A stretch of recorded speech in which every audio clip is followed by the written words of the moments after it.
श्री कृष्ण और जरा नामक व्याध शिकारी की कथा महाभारत के मौसल पर्व से जुड़ी है।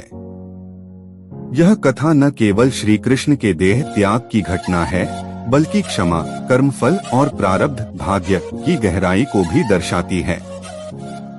यहाँ इस कथा का संक्षिप्त सारांश दिया गया है। कथा का मुख्य घटनाक्रम: यदुवंश का विनाश और श्री कृष्ण का एकांत। गांधारी के श्राप और ऋषियों के अपमान के फलस्वरूप प्रभास क्षेत्र में यदुवंशियों ने आपस में लड़कर अपना विनाश कर लिया। अपने वंश का अंत देख श्री कृष्ण सांसारिक लीला समाप्त करने के उद्देश्य से एक वन में पीपल के वृक्ष के नीचे योग निद्रा में लेट गए। जरा व्याध का तीर। उसी वन में जरा नाम का एक शिकारी हिरण के शिकार की तलाश में था।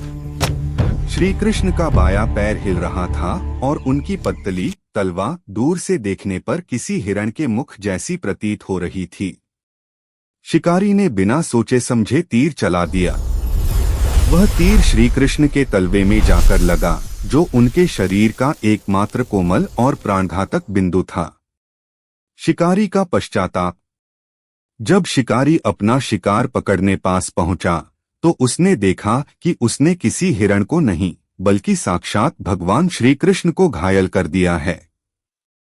वह अत्यंत भयभीत हो गया और श्री कृष्ण के चरणों में गिरकर विलाप करने लगा। उसने अपनी अज्ञानता के लिए मृत्युदंड की मांग की। श्री कृष्ण की क्षमा और त्रेतायुग का संबंध।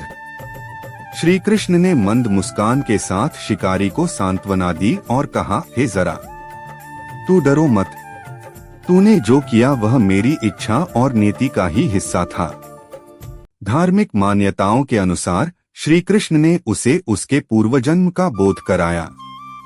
त्रेतायुग में भगवान राम ने वानर राज बाली को छिपकर तीर मारा था। वही बाली इस जन्म में जरा नामक शिकारी बनकर आया।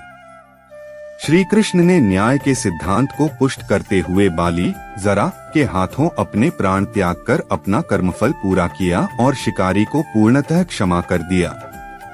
कथा का आध्यात्मिक संदेश: कर्म का चक्र। स्वयं भगवान भी कर्म के नियमों से बंधे होते हैं। जो बोया है उसे काटना पड़ता है। परम क्षमा। श्री कृष्ण ने उस व्यक्ति को क्षमा किया जिसने उनके प्राण लिए। यह दर्शाता है कि ईश्वर के मन में भक्त के प्रति कोई द्वेष